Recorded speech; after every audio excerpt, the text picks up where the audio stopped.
Extend a warm welcome to each of you for joining us today in the inaugural session of the series of discussions titled, What is AI and What It Can Do for Us? The series panel discussion is part of the Emerging Technologies and AI Governance and Policy Landscape, an initiative of the Institute for Governance, Policies and Politics in New Delhi. We are privileged to have all of you distinguished experts from field of emerging technologies and AI from the top of the institutions in the country. Let me introduce the panelists and the guests to this session. We have Professor Balaraman Ravindran, who is head of the Robert Bosch Center for Data Science and AI, and is also head of the Center for Responsible AI. We have with us Professor Arpan Kumar Kar, who is Professor, Department of Management Studies, IIT Delhi, and joint faculty at the Yardi School of Artificial Intelligence at the IIT Delhi. We have with us Dr. Abhinav Dagh, who is leading the Center for Applied Research in Data Sciences at IIT Ropar and adjunct senior lecturer at Monash University.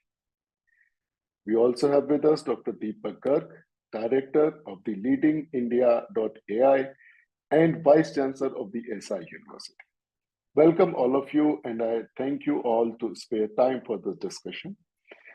Let us begin.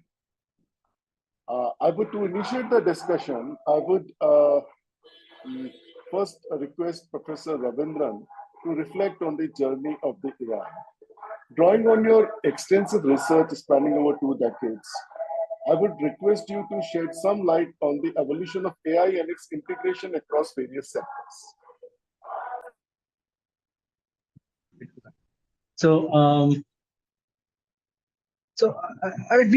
We talk about AI as if it's something that started only a decade back, right? But AI has a very hoary tradition. The phrase AI itself was coined back in the 50s. And as early as 1958, people were talking about computers that can see, think, and act and reproduce themselves. Right? So the hype around AI is not something that is started just now. And what has really happened is that AI went through multiple, this kind of hype cycles, and then what is called AI winters. And what is happening nowadays is that AI has come to a point where it is pervading almost all aspects of daily life, because there's so much of digitalization that has happened in our lives that AI can have a direct impact on many things that we do, right? Whether it be finding your way around in a city, placing orders, or reading news, right? Many news outlets now started customizing the views that you see. And more often than not, people get their news from Facebook and Twitter and WhatsApp. Right? They don't go to traditional news channels. So even what news that you see, what view you have of the world is now being controlled by these AI systems. So when any sufficiently stable technology, right? So people start asking questions, not just about functionality. They ask about other kinds of abilities of those technology, right? How reliable are they? Right? Are they fair? Right? And how about the stability of the system, the safety of these systems, and so on and so forth. These were questions that were not asked of AI systems more than about a decade ago. Right? Because until that point, people still viewed our AI as something that is more laboratory specific, or that is, in the science fiction movies and so on and so forth. So we used to associate Arnold Schwarzenegger with AI more than anybody else. And now those things have changed significantly. And now we have to start asking these questions. Just like we would ask about any, say, for example, we don't buy cars unless we are sure about the safety rating of a car, right? So we have come to a point where AI has become so ubiquitous. We have to start thinking about safety ratings of AI and the implications of AI, how you build these systems in a more reasonable. So that is something that's kind of the evolution of AI that we have come to at this point.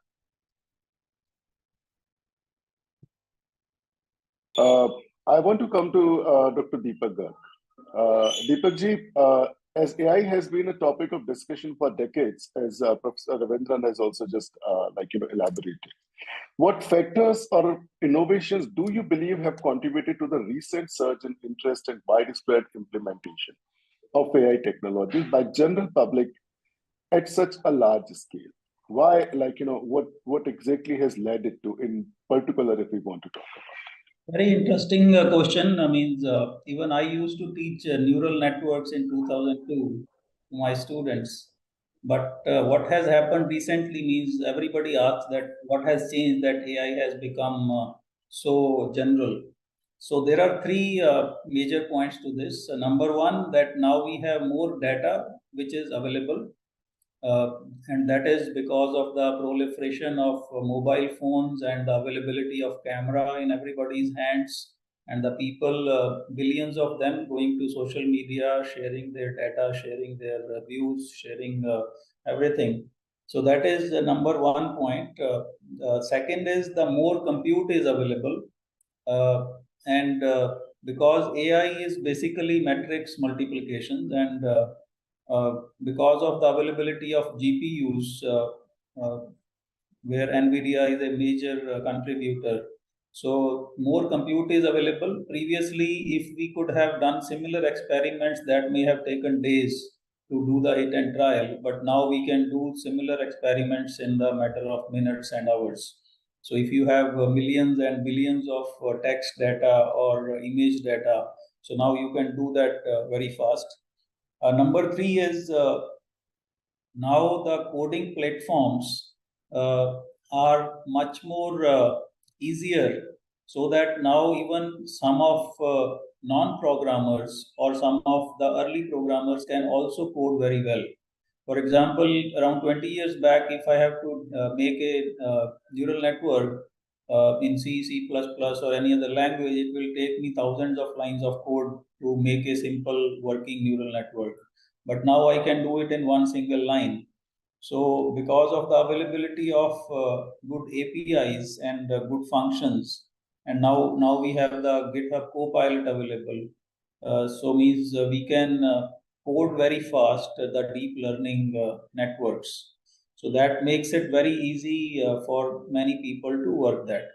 And with the coming of this Chat GPT, with the coming of Bard and other such platforms, the things are even moving faster.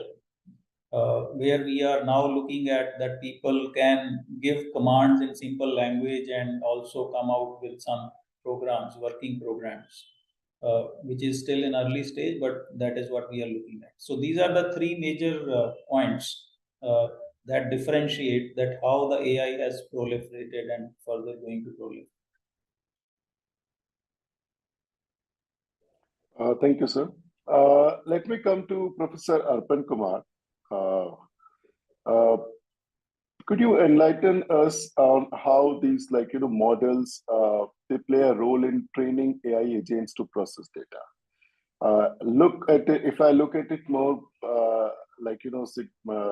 in terms of how people's behavior, as Dr. Deepak Garg also pointed out, we have more mobiles, there is more data going, it is getting more trained. Like how these reinforcement learning, it plays a role in training AI agents.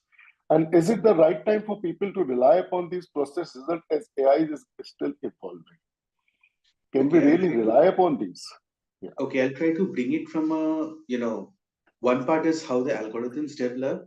And it is true that AI started in the 1950s, and we had these algorithms like neural network coming up, concepts like fuzzy set theory, which are very dated, they were coming up. And then what happened, because data was little sparse and the computational ecosystem, like Dr. Garg has mentioned, Professor Ravindran has mentioned, the computational infrastructure, the ecosystem was also not there. So the theory development started in the 80s, like we started looking at genetic algorithm, then it moved towards swarm intelligence like ant colony or algorithms. Those focus areas of swarm intelligence, firefly algorithm, bias-based computation, those predominantly, kind of became the research areas for people who were developing algorithms, because it was impossible to solve complex problems, which is massively huge ton of data, maybe in terms of number of instances or in terms of number of attributes that was needed to be analyzed and achieve some kind of a computational result. What changed in this journey is that the availability of data ecosystem increased significantly because today we have different platforms that we are using, but we may not need to know how we are using it or what the principles are on the basis of which they are rendering their services. For example, we are using our mobile phones. We are using mobile commerce like Amazon and Flipkart and give the user ratings. We are using social media. We don't really need to know how these platforms operate, but we are just consuming them as a service. So what is happening is these platforms are gradually becoming an infrastructure. We are getting used to it. And because this infrastructure is also becoming more and more robust, we are also getting used to it. The data ecosystem surrounding these platforms is also emerging very fast. So what is happening is today these algorithms, people stopped using, for example, neural network in a lot of studies in the late 1990s, early 2000, purely because it was not computationally efficient. Now we are talking of deep learning model, reinforcement learning model coming in because the compute is available. Today we have federated learning model, which is easily available because the compute is available today. And even in the things like edge computing in the node where computing is low, we still have ML models, tiny ML models which are coming in. Now, when this model make prediction, there is always an error. So there can be an error in reinforcement learning. There can be an error in any supervised learning, which typically comes in. We have measures for this error. There are challenges in terms of the replicability of those studies. Replicability as in, if there is a study which is typically going in, you are having certain kind of event that you are predicting. The event may happen, may not happen. It could be something like you're predicting a purchase for a customer, or you're predicting that this is the vote that a person is likely to make because his behavior is certainly in a certain manner, or this person is going to pay back the loan because his past typically predicts that. But there can be an error in prediction. And also the ML model, which is predicting, say, a particular thing for one event at a point of time, the same ML model may not necessarily, kind of predict the same event in the same way. So there are reliability issues also. But given that, even with that caveat, the amount of prediction accuracy which is possible today is gradually increasing in a way that was unprecedented earlier. So what used to be, somewhat less reliable maybe a decade back, we are finding that this is going to be more and more reliable in the years to come. So there is no way that we can bypass, we cannot use this infrastructure that is coming in, but we have to use this. Like as with any infrastructure, if you look at how the industrialization revolution happened. When electricity came in, there was a huge hue and cry that people are going to lose their jobs. Same thing happened when computerization came in. People had a huge hue and cry, it is going to take away the jobs. Some element of that has happened. It's not that that has not happened. But with that, it becomes a core infrastructure that people need to use in their day-to-day lives. AI is going to be the next infrastructure like that, which people are already using in their day-to-day lives, whether it is using mobile phones, smartphones, whether it is using the Netflix where there are recommendation engines, or whether it is using social media. So we cannot do well with AI. We need to live with AI. So now we need to have an ecosystem that allows us a better utilization of AI, a governance, policies, and frameworks around it. Thank you, sir. This brings me to Dr. Abhinav Dhal. Turning our focus to foundational models of AI, particularly machine learning models, can you elaborate on how these models are created and deployed? And also, what are the key requirements in building them, and how do ethical considerations come into play during development and deployment? Because, from this technological aspect, I just want to move towards the, when we are developing it, what is the consideration? It is simple, a kind of a technical thing, or other things also get into it? Right, thank you.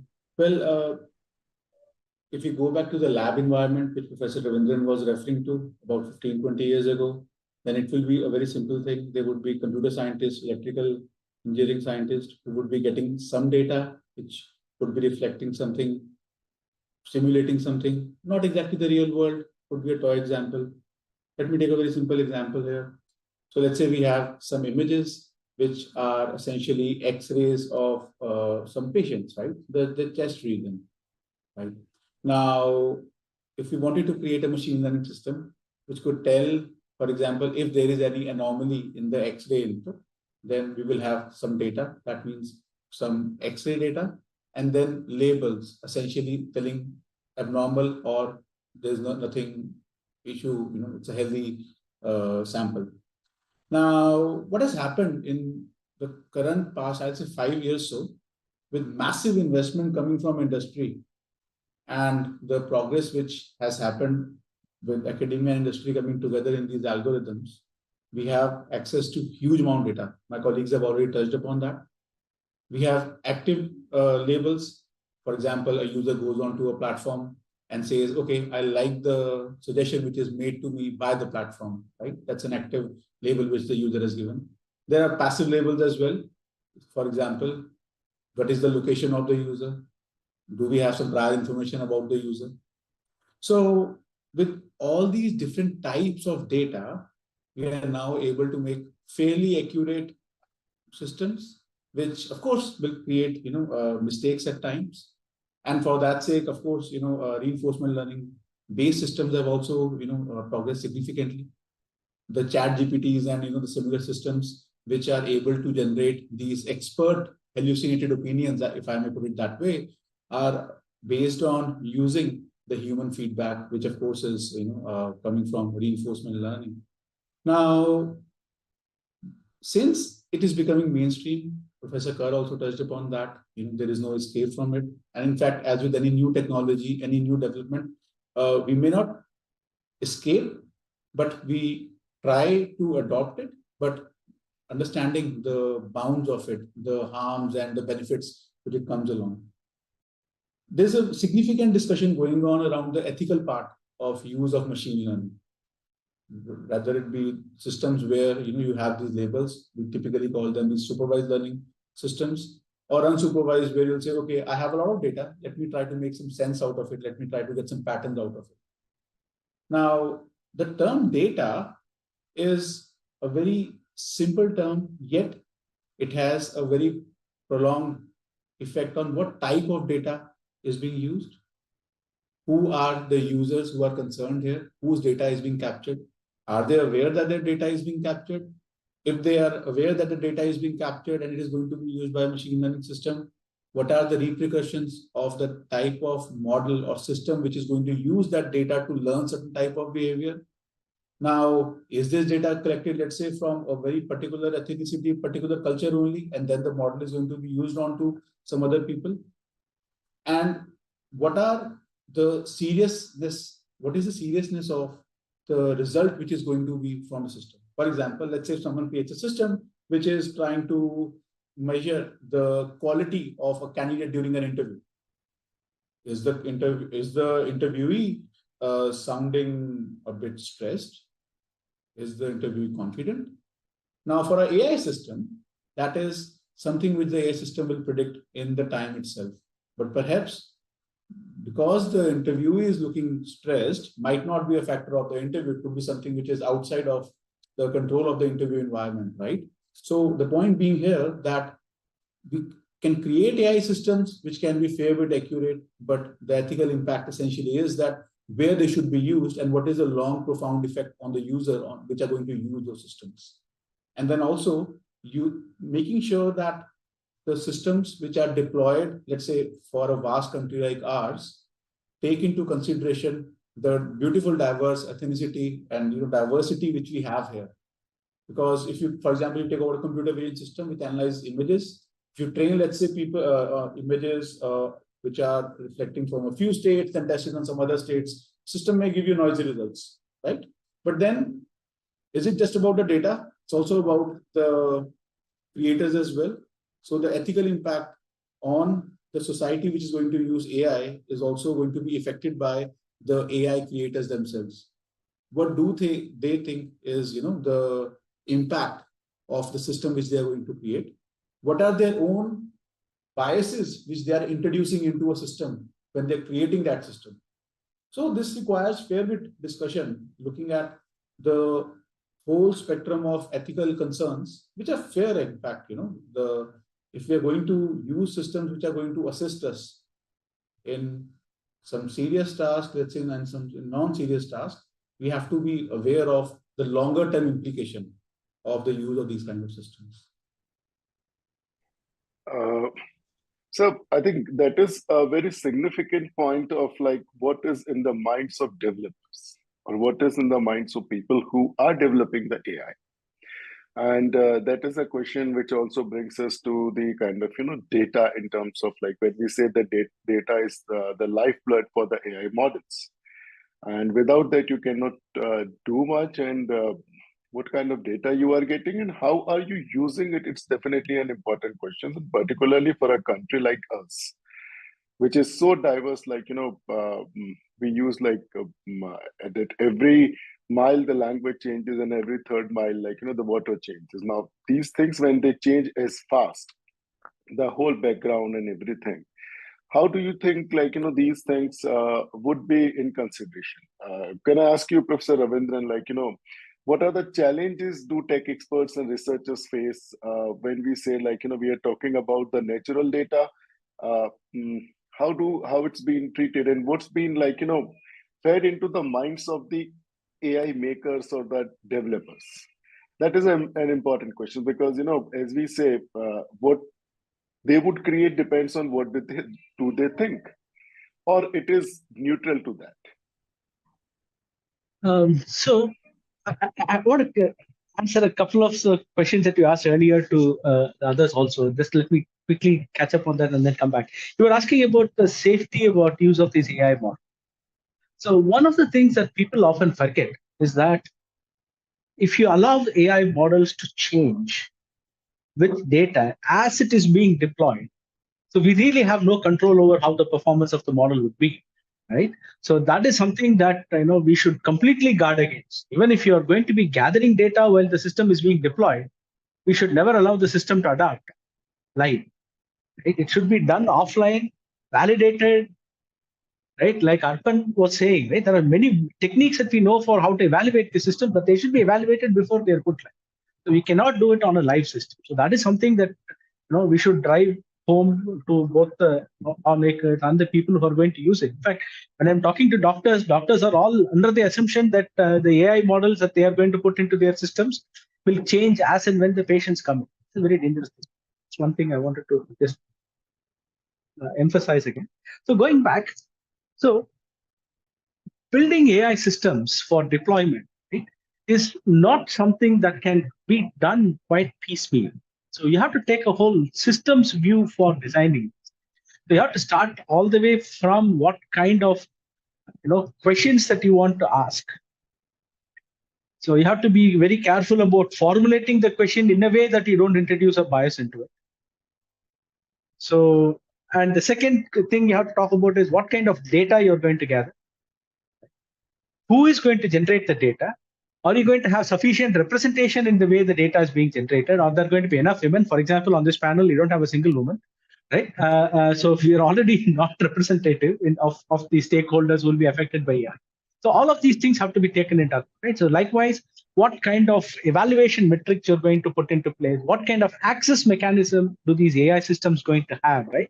So are we going to make the digital divide worse by saying that the AI systems will be accessible only through smartphones? For people who don't have smartphones, then they become less and less capable of accessing these things. So it's an entire systems design approach that we have to take to building AI solutions. It is not just saying that, okay, there is a lab where there is somebody who's developing an algorithm, and does that algorithm developer, does he have to worry about what are the consequences of fairness or unfairness in the algorithms that they develop, right? That is a complete unfair burden to put on the developer, because this is a complete systems approach. And this can't be solved by computer scientists alone. Right? If you look at most major IT companies like Google or Facebook and so on and so forth, they have HCI people, they have ethnographers, they have social scientists, they have economists, who are all involved in development of AI solutions. Right? There are, of course, AI people, and there are, of course, computer scientists, programmers, IT people. All of these people are there. But if you look at the entire development of an AI solution, about 30% of it is actual AI, what we call as AI. 70% of it has to come from other aspects, right? Including going out, talking to people, setting up ways of getting information, user interfaces, data access. All of these things constitute a lot more of the systems requirement.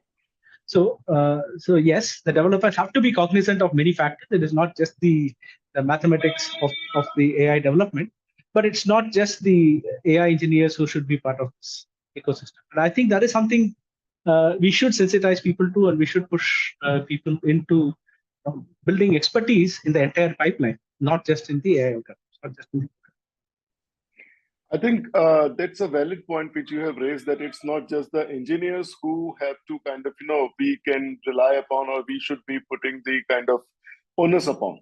It's definitely other 70% which you are talking. Dr. Deepak Garg, do you think our, so how this 70% comes into being? That's the question. And how, represented, how fair, how well calibrated that is, or is there any mechanism around it which we could say it exists in a country like India? Well, there is no hard and fast formula here, but I am referring to recent conversations which happened in UK with multiple countries participating, and in G20 also. They basically came up with three things for having all this ethics consideration, safety and morality and legality. One was about explainability of AI, because AI is a probabilistic technology. It is not a deterministic technology. So whatever you make out of it, you will have some window of error that you need to handle. So that is why there has to be explainability. For example, some patient going to some hospital and the hospital says you have cancer, but that was, let us say, part of that error window, and patient was okay. Now where the patient will go, whom the patient will represent to, whom they will go for appeal or for justice, right? So, and also they should know that why this only particular case was targeted or tagged as a red case, not as a green case. So there is no such explanation as of now. Even the scientists are not able to find out that why only this particular instance of data was called false or positive. So this explainability of AI is part of multiple centers. Even MIT has also opened a center on explainability of AI, and multiple people are researching on it. And now there is also something called reverse explainability, because again there are some loopholes in explainability theory. And second point in this is human in the loop. Means we, like Ravindran has also said, that we cannot leave AI alone. So there has to be ultimately a human decision which takes care of the final trigger. And especially wherever lives are at stake, health is at stake, safety is at stake. So the final decision has to be taken by the humans. So there has to be people who are there. In the recent wars also we have seen where some of the systems for gathering intelligence, and some of the systems at border areas who are doing surveillance, and there have been instances where if we put them on auto mechanism, then AI can find out something which is not actually trigger worthy, and that can also trigger a war and that can also trigger a problem. And the third point is the data bias, of course. Like many people have said that we need to be sure that data is not biased, but actually that means we can never be sure that data is not biased. Because as a human race, as a society, we have been always biased, whether it is gender, whether it is country, whether it is color, language, region, or class. So even whatever even we will validate, there is no surety that will not be biased.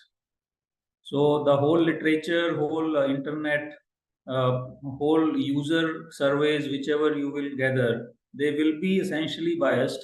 And we should not also target that AI should be completely unbiased, because that will be unnatural to the human race. They will not accept that because they are not used to. So because the whole history of millions of years of human race has been biased, so slowly we have to come out of that particular thinking. Otherwise, means there will be a mismatch, right? So you see a lot of violence in India because people try to impose some rules which are as of now not acceptable to society.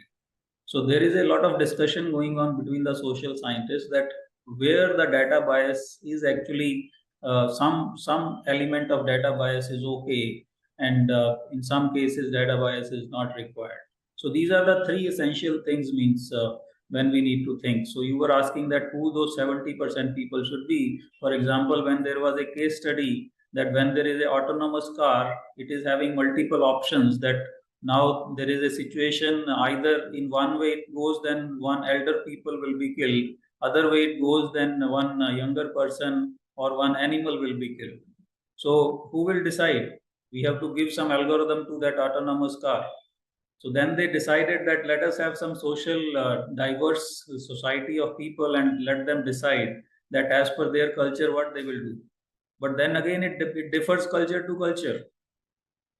So it is very difficult. There will be instances where wrong decisions will be made, and some will be lesser wrong, so some will be, but it will be wrong. Even in normal, when you drive a car, you would have an accident, so you will be considered wrong by the judge. But you may have decided better out of that multiple options you have at that point of time. So that is the situation we are in. Definitely. So I completely agree. So we have studied in like sociology, there has been a very famous thing around it when we talk about bias in cultural notions. So amongst the Eskimos, if there is a crisis of the winter is prolonged, so who goes out the first and to face it? So it's the elderly of the family who goes out naked in the night and die. Then comes the children and then women, and last is the men. Whereas, if you look at it in the normal, society like us, it would be the youngest man who would go out first. So definitely those biases, they are all conditioned by the atmosphere, by the environment, by the social settings, everything. Dr. Dhal, this brings me to another question, Geoffrey Hinton expressed concerns about AI potentially overthinking humanity. How much of this concern holds true, and does AI possess the capability to outthink humanity? In continuation of what Dr. Deepak just mentioned, and we had just discussed. Well, it's a very active debate which is going on in the AI community. On one side is Professor Geoffrey Hinton, Professor Gary Marcus, and then on the other side, the big wigs like Professor Jan LeCun and others. Well, I think we are not at that stage where AI is going to take over, or in very short time will have the capability. The reason is simple here. AI is still in its development infancy. Yes, with any new thing which can, let's say, replace jobs, which can do something better than how it is being done today, there will be, threats. There will be people will perceive that as a negative development. However, in my opinion, we are not there. But having said that, see, when we talk about AI systems, we are always generalizing them. AI systems are very context specific. ChatGPT might be an example where, it's generic enough, it's able to give an example, reply which is true, not true, but of high quality. However, depending on where an AI system is deployed and the accuracy of that system, and then what Professor Garg was referring to, right? How it will react in an adversary situation, who goes out first. So I would say there it can be a threat, but generalizing it over to the whole humanity, I would say that might not be the case in my opinion at this point. We are too far from that stage. And by that time, as now different stakeholders, not just computer scientists, but other domain experts have come into the picture. The governments are aware of it. There is a very active discussion going around it. We should be able to contain this particular technology to the human race advantage. Professor Carr, I want to bring you in here. This is just the last question around this particular aspect. Then I want to move more towards the policy aspect. There has been growing concerns about super intelligent systems evading control, raise questions about their ability to exfiltrate, extract, or copy their own codes. How can we design test and regulatory measures to prevent undesirable behaviors in powerful AI systems? And if you look at it from a social sciences perspective, how it stops the system go deviant or in a behavior of the system which is not socially required. So this is very interesting, and to be very frank, the answer is something that a lot of us are actually working on. And this is explicitly what I'm actually managing a special issue in a journal, that is Journal of the Association for Information Systems, one of the top journals in information systems area. This is explicitly the focus area that we are trying to build theory on. Because when we are talking of these large scale systems, AI systems, generative AI becoming one of the large scale systems, but today we are calling it generative AI, but large language models, but small language models, they have also been evolving in a decade. So they are very specialized most of the time. So even if you look at large language models, what happens is, if it is factual questions, then a lot of times, not always, then a lot of times it is able to give decent answer. But whenever there is a judgment that is required, then right now the AI systems are not mature enough to take care of the judgmental decision making. So if it is factual, I tell that, can you rank say for example, the top 10 researchers in AI based on their H index who are in IITs. Maybe the AI system will, be able to give 7, 8 of the faculty members correctly, but not all. There is always an error even in factual questions. So when it comes to the readiness of the systems, I think there is still a longer journey. There has been lots of cases in the industry that, for example, we are talking of chatbots. There have been multinational companies which have deployed, kind of large language model chatbots and based on GPT-4 architecture. But what happened was, what they did not foresee, they exposed their entire internal data lakes to those, through those systems. But as a result of that, a cunning customer or a tech-savvy customer, he is able to basically get the pricing details and create bargaining mechanism directly with the negotiating system, which was not envisioned earlier, and then get internal, feed internal insights to company proprietary data, which was not supposed to be exposed to an external person. This happened with one of the biggest laptop manufacturers very recently. So there are many instances of that when we are talking about the capability of the AI to judge.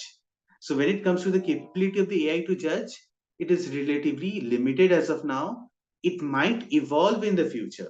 There might be a super AI in the future, but see, again, when we consider AI, we are still considering that AI is going to be a proxy for a person who is very intelligent and a domain expert.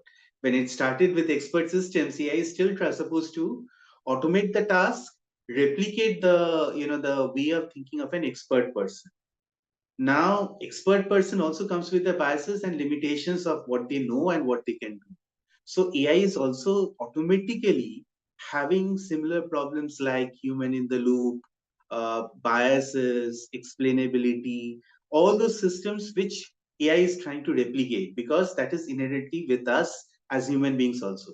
So for AI system to be a, I'll say, God, like the knowing all, the person who knows everything about everybody, I think we need to evolve to that, and then probably AI system will evolve to that. Still, there is relatively a lag before we can achieve that.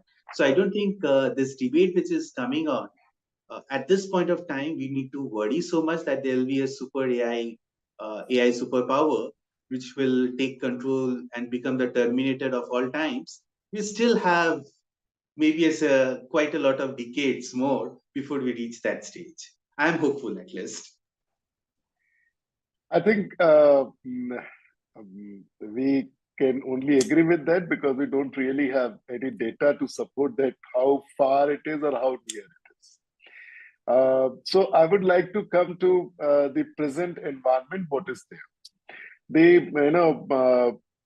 Most of us social scientists particularly, and also I'm not really much aware of how the technical community is looking at it, but the policy environment and the regulatory environment in India is something which people have been debating about.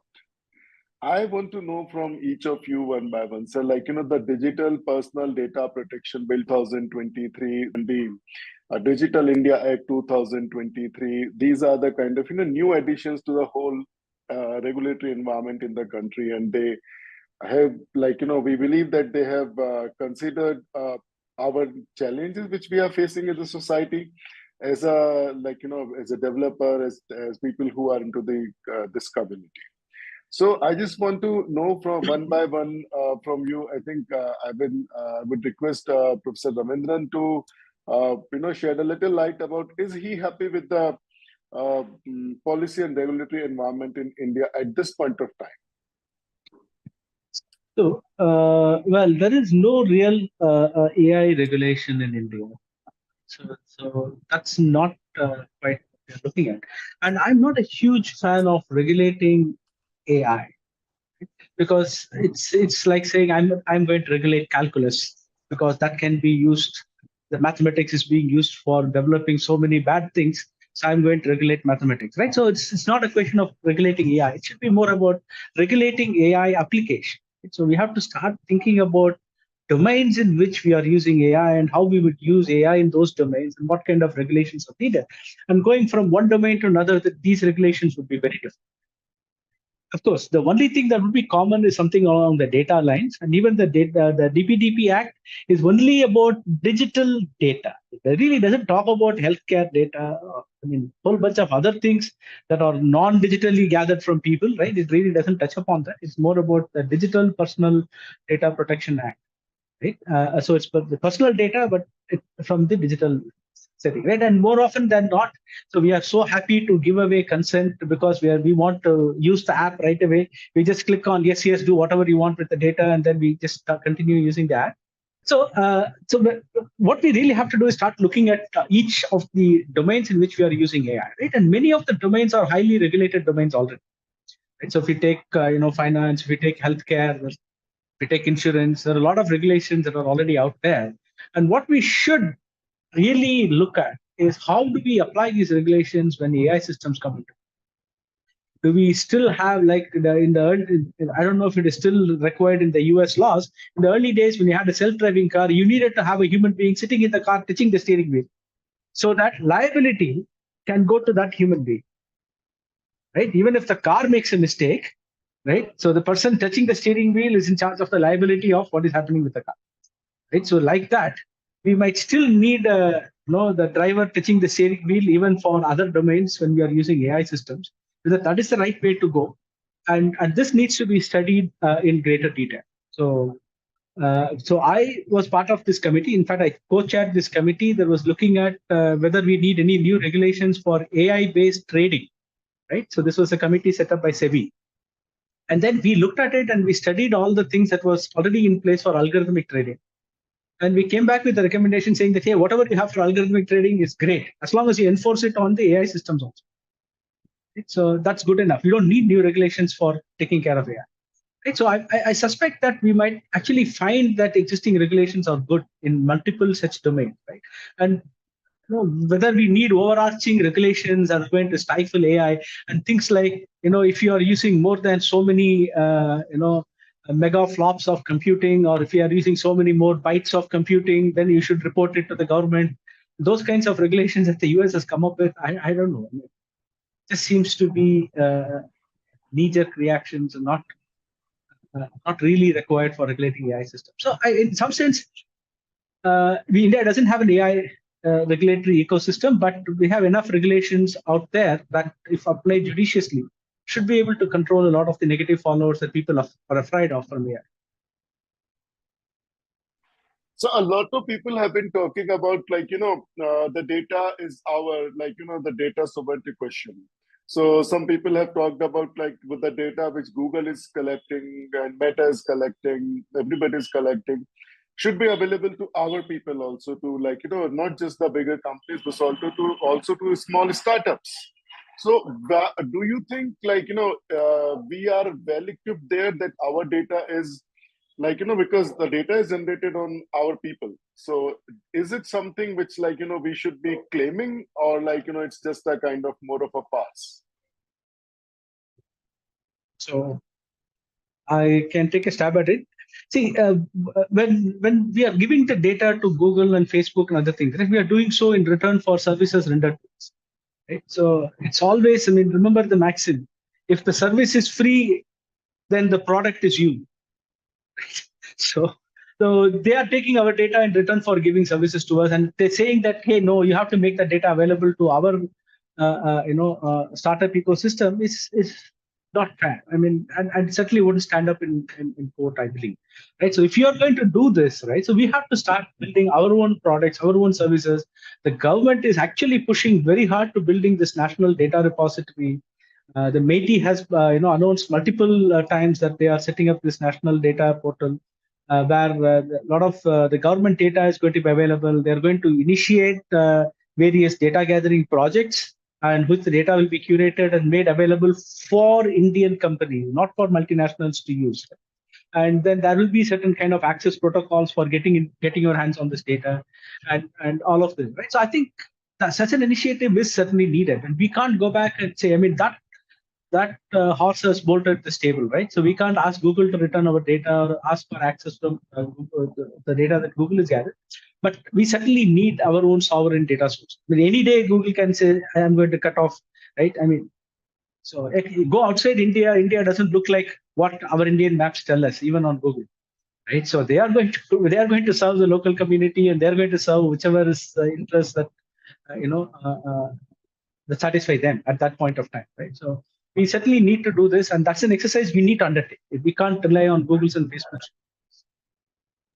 Dr. Deepak Garg, do you think we would be able to develop our own Google and Meta based on our own data, in terms of like, and when I'm asking this question, I'm also asking about the kind of policy environment, the environment to promote business, and like, all those kind of things. I just want to bring in an example from the shipping industry.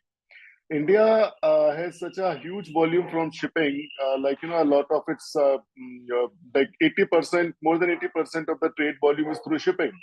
But we only have only 2% of ships which have Indian flags, even Indian companies, because the tax regime is such that, nobody wants to register their ships in India. Now, this is a fallacy. Does something similar is happening in the tech and data space? Yeah, I agree with you. I am part of Airavat committee, which looks at one exaflop backbone for India with CDAC. So, and we are also talking of the not only data protection, but also compute protection. We want the compute to happen locally, because now all AI models are being developed using Google Colabs or Amazon SageMaker or some other Azure platform. So whatever research our PhD students are also doing, mostly they are also uploading their algorithms and their experiments on these platforms. So ultimately means we don't know means whether somebody has access to these innovations also. So we need to also have our own compute. And means I agree with Ravindran also that it is very difficult to have a framework for AI regulations, because it is not a nuclear technology whether you can have a thermal camera from the space satellite and see, okay, something is happening there. So if you put strong regulations in the country, then you are risking that somebody else who is not a democracy, so they will get ahead of you in technology and in swarm drones and in defense technologies. And again, that will become a bigger problems for you. So as of now means the stage AI is, the benefits are much more being anticipated than the risks, means at the current stage wherever we are. So I think means we should give some more time to evolve where the technology is going and how the landscape of regulation should be. And means I am not too much, means I can say anything, but I am not too optimistic that we are at the stage where we can create a Google in India, because the kind of compensation we are offering to people is in the ratio of 1:20. Means I have seen the average hiring of interns that we do in all our startups, in all our companies. We hardly on average pay 10,000 to a B.Tech final year intern, whereas the foreign companies are paying more than a lakh, so it is 1:10. And same happens to the compensation. So means we can say that we are going to be a $5 trillion economy, but still means we are in the curve of the technology space. We are still the users of the patents and the technology being developed by those multinational companies, and we are maintaining those technologies. We are using making AI models on top of them, and we are not able to develop the fundamental research. So in reinforcement learning or in explainability, even if I calculate all people who are working in IITs and research labs, we don't have more than 10 to 12 people who are working in core areas.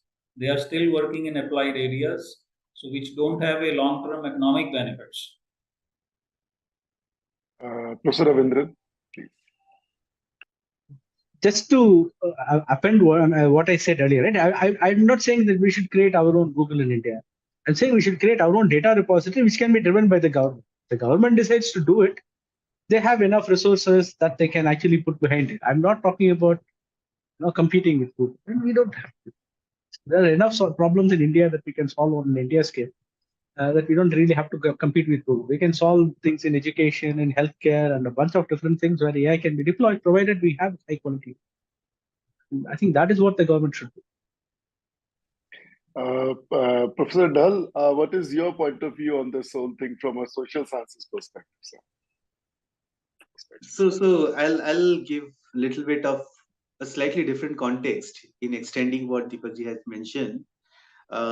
Today I also have a different hat in IIT. I oversee placements for many of the students. Now, when I look at placements and when there is a PSU that is coming in, typically the salary that a PSU offers is a pittance compared to what a typical private company would give. And we also understand we are in the government space. We are, even as a full professor, the salary that a full professor gets is very small as compared to what maybe somebody who is in similar position, maybe in IBM research, would typically get. And the same thing percolates down. So what happens is when we are talking about creating that ecosystem, we need people who are either personally motivated, and typically what happens is in IIT kind of ecosystem, people who are personally motivated, they join in academia. But if you're looking at the people who are looking to serve in corporate, unless they are purely self-motivated to work in Indian organization or Indian public PSUs, most will not try to join the current structures, hierarchies, and the ecosystem of NICs and PSUs. Okay, so we need to rehaul, we need to rethink how kind of ecosystem that we are trying to create so that this young talent that is graduating out of IITs and NITs, they feel incentivized to join this, organization. It may be a virtual organization, but that organization where there is possibilities of growth beyond the bureaucracy, beyond the, time-specific gaps, and there is meritocracy, which is very strongly rewarded. When that happens, our younger talent pool, the younger generation will actually come and work in those organizations. So I think that also needs to be revisited, and there should be mechanisms in which, there are proper, recognition systems, both financial, non-financial, in these to make it competitive. Till the time that is happening, Indian ecosystem will not be able to create its own Google. There is a reason Google is Google today. There is a reason Facebook is Facebook, because the best brains just try to join there. And there is an ecosystem that supports that best brain. There is an ecosystem that recognizes the growth and the potential of that person. Unless we create an ecosystem which will try to kind of nurture these people, the next Google of India cannot happen on Indian soil. It may happen as an entrepreneur, it might happen, but in a government setup, it will be very difficult to create that. Dr. Dhal, your views on it? I think, well, if you look at our IT industry, it has primarily been service driven. Right? That's how it has evolved with the very large scale companies, which the country is proud of, and they are doing massive business. The inclination towards creating products has slowly started to come into the industry. If you look at Google, Microsoft, or Amazon, they are mainly product driven companies. So slowly that paradigm shift will come. Our neighbors up north also had a similar story. Now they have, these massive product-driven companies, ByteDance and so forth. So that will eventually happen. I would like to touch upon and also, the point which Professor Ravindran mentioned, right? So regulations are already there, and I'll like to add an example. So with generative AI, we have a lot of deepfake audio and video samples which are, shared over social media platforms. And if you look at the IT Act, it already talks about the use of computer technology for, let's say, impersonating someone and doing those sort of things. So the policy is there. It's just that domain-specific application, enforcement of it in terms of AI system doing it, that probably we need to be working on more. And also, to add to what Professor Kar added, yes, there is a big divide between the salary packages and so forth. But one silver lining, if I may add, is even though, yes, our startup ecosystem is not as mature as, let's say, the US or China, but it's growing. There are a lot of students who are now, trying to create their own small businesses. So there I see opportunity. I won't say that we create Google or something, but that teeny tiny, component which will go into supporting, let's say, the ecosystem. That is where we would have, the students going in. And outside of IT, of course, an example of that is what we see right now in the space technology, right? 𝐿𝐴 and so forth. So I'm very hopeful about that. And I think maybe together with government support and the ecosystem, large industry support, we will have whatever would be the Google of India. But I won't like to say that Google of India, maybe something which is more required for India, which will help us, in making our own prowess and progress in AI, not just using AI, but in AI itself. So one of the greatest things, just to extend that discussion, this government has done was basically, kind of opening up positions in the government for people who are working in the private. I think that has been a very welcome change, and there have been people who have been, after having a successful stint in the private, they could basically come back and work in government positions, senior positions, maybe on deputation. And that is the kind of thing we need to create. Those ecosystem would basically enable people who are having that experience working with the Googles and Microsofts, they come back and try to take initiative and shape up these organizations. I think then probably we can have more future Googles from India serving India. Many of them have not even completed their tenure looking at the work culture, and they came back. But I think that can improve. But then we need these people who are, having different experiences. If we restrict to the entire growth trajectory to bureaucracies and time duration based things will not work out. Things will kind of get more and more stagnant. We need people who can bring in fresh air from different perspective. And this is one thing that I really saw in Digital India. You mentioned about Digital India. Digital India, the offices have been full of people who have come in from different, Niti Aayog is another such organization which has opened up. So I think this is the kind of culture we need to bring about a change, which can get interested talent, raw talent, which is there in India in huge bounty. But then we need these people.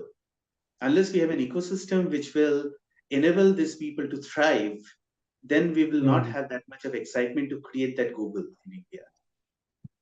So I'd like to go back to something which Deepak was mentioning earlier about Iravan, right? So I think the India AI roadmap, right, that the MeitY has created has a lot of nice components. I mean, they are talking about creating national compute infrastructure, which will be made available to startups. They are they're talking about creating national data repository, which again will be available to startups through some kind of a sandbox mode, and a lot more funding is available through both Make in India initiatives and also the whole startup ecosystem and all that, right? So I think we are moving in the right direction. I'm very optimistic. And the other thing which I feel much more optimistic about is the mindset of the youngsters nowadays, right? They are not keen on just going and working, even if they want to go to Microsoft or Google for a few years, they are keen on coming back and doing something for India. And I'm seeing many, many examples of people giving up cushy jobs and trying to make hard startups work. Right? And so we are not going to get a Google in India. We are going to get something different in India. Nobody thought Google was going to be so big when Google came, or nobody thought Facebook was like a dating app, or not even that. Right? It had much, much more humble origins. Facebook started as an app where the boys in a college campus can go comment on women. That is where Facebook started. And now look at where it is. Right? So we are not going to anticipate what will be the next big breakthrough coming from India, but the attitude of people has changed so much. I'm very hopeful that we will have big breakthroughs coming. And the government's also looking at things. Unfortunately, it's a roadmap. I hope the roadmap succeeds and folks like Deepak really make Airavata happen. But given NVIDIA's freeze on supplying GPUs, that might take a little while to actualize. I'm happy that most of you, or like all of you, are kind of seem happy with the kind of environment which we are getting in the country and through policy and everything. I just want to get back to our topic, like what is AI and what it can do for us in terms of like all of us know, but if we look at a kind of not Rajiv Chandrasekhar, but somebody like a normal MP. So I just want you to kind of think of 3 points which you feel like you want our MPs to understand, our lawmakers to understand about the AI. Each one of you can kind of tell us like what are the 3 things which you think they should be knowing about AI and they should be considerate about, like or be cautious about it. I want to start with Professor Ravindra, or Deepakji, you can Okay. start it. So I think first thing most of the people confuse about is difference between digitization and AI. So our lawmakers should be told that whatever is going on in last 30 years means, or is going on currently also, because India has still not got fully digitized also. So means everything is not AI. And also they need to be told AI is not a magic, means it cannot produce steel, it cannot produce food, it cannot produce means those basic things, means this is just a artificial created intelligence which we are trying to mimic for human intelligence. And second is they need to be told about the AI potential, that what lies beneath it, what it can change. And majorly 2 areas, means first is they need to be aware about what it can do in defense, because that totally creates the trajectory of any nation, that how it wants to go ahead with all its geographical relations and politics, geopolitics. And then the second part is that how the 3 basic requirements of India. One is in healthcare, second is in agriculture, and third is in education. So how these 3 sectors can be impacted. And healthcare is, of course, means there is no risk of job loss or anything. So that should be a top priority, because we are anyway in shambles, and whatever we do in healthcare will be good for us. And agriculture also means there is hardly any job loss that is expected because of AI. And third is education, again means there is no expected job loss because of AI. So these are the 3 sectors, means they should be pushed, and the parliamentarians should be made aware about it. And the third is about the investments required, means as of now, if we see our budget allocation, whatever we boast about, it may have increased even 100 times from previous years, but still it is a chiller as compared to what China or Canada or US is doing. So we need to definitely enhance our budgetary allocation. If parliamentarians are aware about it, maybe they can have a voice on it and something like that. So those are my 3 points. Yeah. So let me go first. I mean, second at least, so that more of my points don't get taken. So I agree with everything that Deepak just said. So a few things that we need to talk about, not just national security in the terms of external facing security, but internal security. So for policing, so AI has significant impact in policing and internal security, and I think we should not just look at how we can use AI, but we should also build counter AI measures, because that is becoming very important. And we talked about our neighbor to the north already, and they use AI extensively in infiltrating cyber infrastructure and other things in non-friendly country, right? So we have to be sure that we have countermeasures for that. So that is something that need to be made aware. But that's kind of continuing on. The second piece that people need to be aware, right? The narrative is not about job loss ever, right? It is about enhancement of capabilities of doing jobs, right?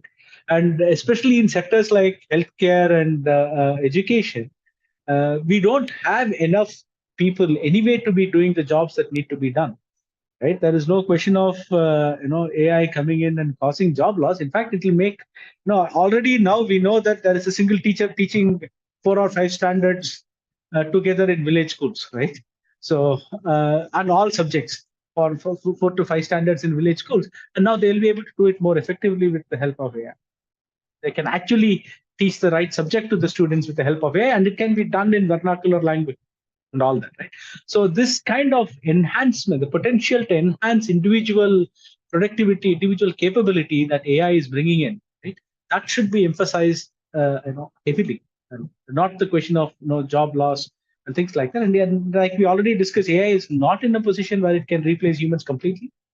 And given the scale of services that we still need in India, and both in healthcare, education, agriculture, logistics, everything, right? In all sectors, I think AI would be absolutely indispensable. So that is a point that needs to be made very clearly to the people. The second thing that we need to really make the lawmakers, the parliamentarians aware, is that AI is not infallible. AI makes mistakes, right? And it is not that we can blindly use AI. For example, if you're using AI for law enforcement, you better make sure that all your constituents' faces are there in the database, right? Otherwise, we don't know how well it is going to perform on Assamese faces when it is trained on European faces largely. Like most of the AI systems are trained on Western faces, white faces, and blindly using them in India to even give government services, saying that okay, you show your face, okay, then okay, this is this XYZ, and therefore I'm going to give you the service for this, right? Even for such operations, we need to make sure that your AI system is trained on Indian data. So the fact that AI is not infallible, right? It makes mistakes, and in fact, it makes mistakes in way humans don't think of, right? It actually, whatever is very subtle for humans, very hard for humans, the AI might get it right. Whatever is very easy for us, right, the AI might get it wrong. So you really need to figure out a way to get the AI system tested, vetted, and audited and certified before you deploy this AI system. This is something that needs to go into their heads, because they are the ones who are going to finally sign off on saying which AI system to buy. So basically, those are the two things. Of course, any amount of re-emphasizing that you do on investment needed for building a good AI ecosystem, we spend very little money, and even whatever money we spend, kind of has to be amortized by the population, by the number of researchers, number of stakeholders who need to take a piece of the pie. Right? So literally, we nothing is left. In fact, a couple of years back, the government announced investment in setting up AI centers, which was the amount, just the dollar amount and the rupee amount were actually equivalent to what US announced, right? But US used the money to set up 5 centers. India used that money to set up 27 centers. So each center got so much lesser budget than what one center in the US got, right? So the scale that we are actually looking at spending money, we also need to make sure that increase the budget. Thank you, sir. Professor Kar? Okay, so I would concur with the ongoing discussions. So there are a few things that I feel could be a focus area. Like today, when we are talking of AI is typically used for prediction, recommendations, and all. What we do not talk about so much is how these infrastructural assets help in terms of creating better user experiences. So if we can create systems, if we can have a policy to govern this system so that they create better user experiences, I think as a whole, the ecosystem users, the citizens are going to get benefited. That's one thing. The second thing is, when we are talking about the larger, population of India, whenever they are using AI, typically what happens is it gives us a mechanism of citizen participation in major policy matters. Typically, without AI, there's a lot of chatter, a lot of debate, a lot of discussion, but that does not distill into the policy making. We have an opportunity when we are using AI, when we are using social media platforms. We have an opportunity to leverage upon this chatter, understand citizen dissent, understand citizen concerns, understand what is delighting the citizens, understand what is working for them, and try to create a mechanism of citizen empowerment and quality of life improvement for the citizens. And this is one important aspect which I feel these debates of current AI is not really addressing, although it has a very high potential to address that. The next thing is when we talk of the digital divide or any kind of divide, whether it is financial divide, infrastructure divide, all the other industries had a very high capex for the organizations to get into the the ecosystem, to be part of that industry. In comparison, for a startup to become part of that ecosystem, the capex is relatively low.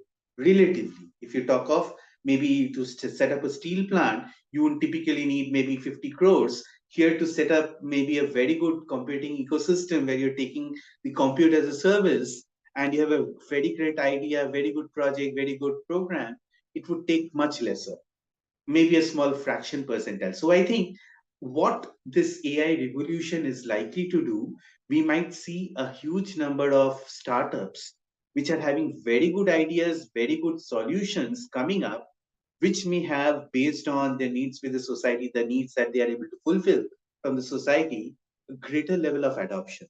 So this is going to kind of distribute the load of generating that ecosystem, maintaining that ecosystem to a larger ecosystem of startups. The problem in this, what is going to come is where government need to comes in, where government policy making needs to come in, is basically the access to data.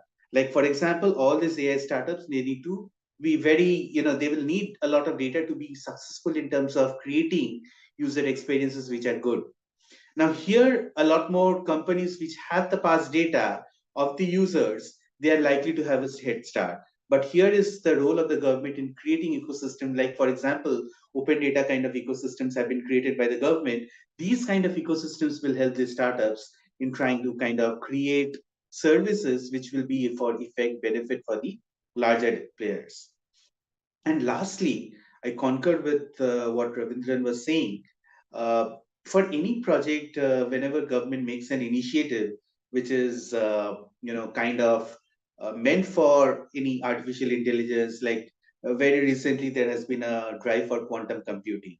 So whenever we talk of this ecosystem, it is absolutely in terms of the quantum of funding, probably comparable with our Western counterparts. But when it comes to the needs of the users that they need to satisfy, the number of people will be working on these projects for upskilling, training, or the kind of products that are likely to be used, we are probably at a very small fraction of percentage, in comparison to what our Western counterparts get.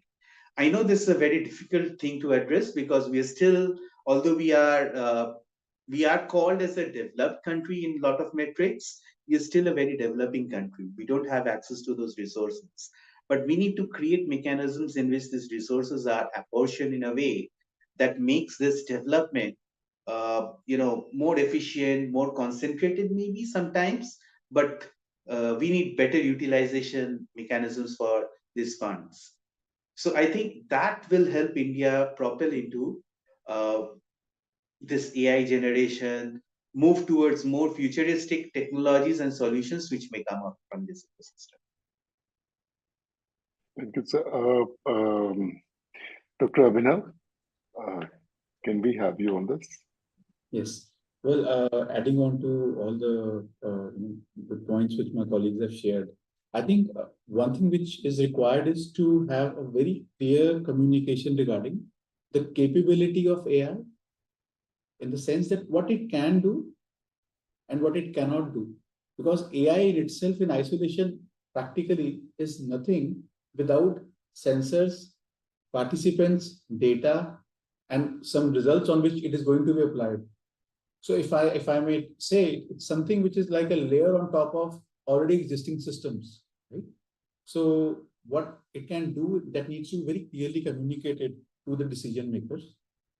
And then I will also say, similar to the lines of the smart cities and all, I think there's an opportunity for our lawmakers to use tools to get more succinct information, thought process of the citizens. A very simple example is summaries which are created for meetings using AI tools, right? So how to get the more appropriate and brief information from a larger number of citizens to the lawmakers themselves. So that is the kind of tools which I would say should be introduced. And of course, the multilingual aspect comes into the picture there as well, given how much diversity we have in our country. So not everyone, of course, is using English as a language. So we can use this to get the heartbeat of the nation, heartbeat of the city, and then that is something which the lawmakers can certainly benefit from. The second thing which I would stress upon is there's a lot of discussion about the job losses, right? But there's another side to this, which is what are the new job profiles which are going to be created when AI is adopted? A simple example is, if you look at our IT industry, it has been service driven, right? So how can the industry be, again, offering the services in AI deployment? Not just for outside, but for our own country as well. Similar to how we have accounting software which MSME use. And there are these professionals who are experts in deploying these accounting softwares in small industry. So I think there's an opportunity there.